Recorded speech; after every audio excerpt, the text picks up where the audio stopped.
All right, here is another update on the Kswap Impreza. I still suck at videos, but I'll link my Instagram if you want more frequent updates. But here's what I've done. I got my subframe jig 100% complete. Got the sway bar, control arms, and steering rack mounts all accounted for, all based off the Subaru crossmember. So that's ready to go. And then I've kind of started my subframe. I got my subframe mounts for each side made, and those will bolt up just like that, right to the frame rails. Just made out of 1/8" steel, nothing too fancy, but should be plenty strong.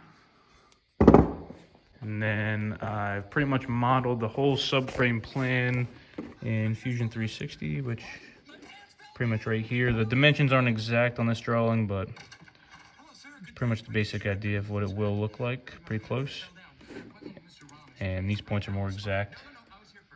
Those are the bends I've been practicing right here. Here are the rail tubes. These are made out of 1" DOM, 1/8" wall. The other stuff over here was just conduit for practice.